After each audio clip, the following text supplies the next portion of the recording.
So I've had the Insta360 X4 Air for several months now, and I've brought it along with me on my adventures here in Vietnam. So whenever something gets the Air branding, it usually signals to lighter body, lower price point, and reduced specs and features.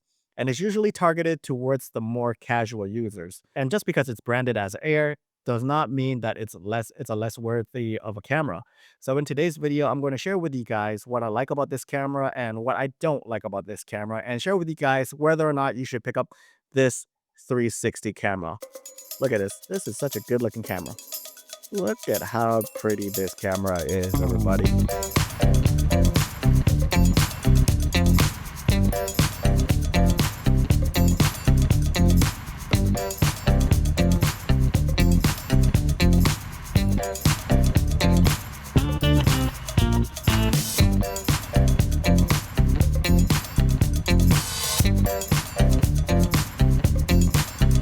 So let's start with the obvious, the price. This camera is coming in at a lower price point than the flagship model, the Insta360 X5.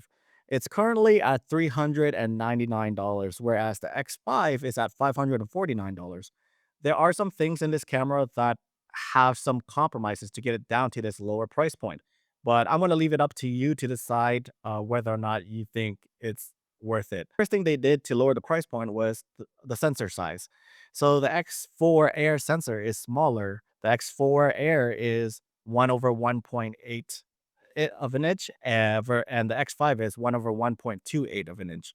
So with a larger sensor in the X5, what that really means is you're going to get noticeably better detail, dynamic range, and overall a better looking footage on that camera. However, does that mean that the X4 Air footage is bad? I wouldn't say bad, but this is where the compromise does come into play. I find that if you are in an environment where it's well lit, there's ample amount of light, your X4 Air footage is going to look really, really good. The X4 Air can film in 8K 30, and if you want to shoot in like higher frame rate, for slow motion purposes, it can only do up to 6K 50 frames per second. Sadly, there's no 60p on this camera. The highest that it goes is 50p. This goes for 4K resolution as well. I thought that we're gonna get 4K 60 in this camera, but there isn't any. There are loads of other features in this camera as well, such as time lapse, time shift, bullet time, star lapse, roll recording, and so much more that I won't be getting in this video. I do enjoy the footage that I've been getting on this camera. I've been taking it around Vietnam, and mind you, I just use it for traveling, and it's nothing too insane. I don't do any like sports or action or anything like that. I also film my gym sessions with this camera, and however, this is where I do see some of the limitations. Now, since the gym is indoors, there isn't much lighting inside. So this is where the Insta360 Pure Video mode could have come in handy. You see it in the Ace Pro 2 and as well as in the Insta360 X5. Pure Video is actually its low light feature that actually does some AI processing to clean up the noise in the background to give you a better looking footage in low light situations. Now, I do see that my gym videos don't look as great with this camera inside the gym. I do wish that this camera has the pure video feature. So if you shoot in low light scenarios a lot, I would recommend getting the X5. When it comes to the footage without the pure video feature, I do see that it looks a bit fuzzy and soft. When you shoot with this thing outside with ample amount of lighting, the footage looks clean, sharp, and it's full of details. Another thing I do enjoy about this camera is the size. This camera is 165 grams, making it the smallest 360 camera on the market. I just throw it in my bag and I don't even think about the size or the weight of it. I had no issues with bringing this around Vietnam, and combined it with the invisible selfie stick that I have. I didn't feel it hindered me or bothered me throughout the trip at all. Normally, I would have some sort of hand fatigue, or my arm would just start to get sore from holding something like this. I also have to touch on the fact that this lens here is replaceable. One of the problems with Insta360's cameras in the past was if you drop your camera and the lens break, you actually have to send it back to Insta360. Now you can purchase the replacement lens, and the instructions are there to help you switch out the broken lens with the brand new ones, and it's quite easy. So this camera is also waterproof. I think it goes around like 15 meters. So you can put it in the water And if you are near the water, filming up by the beach and whatever, just rest assured that a little spray won't hurt the camera. So let's talk about some things that I don't like about this camera. So for me, it's editing 360 footage.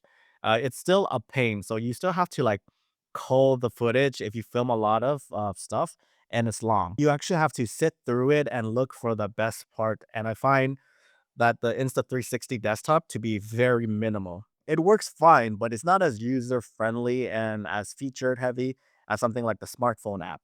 The smartphone apps makes things a little bit easier if you're not into editing. And this is where I highly recommend you guys edit your footage.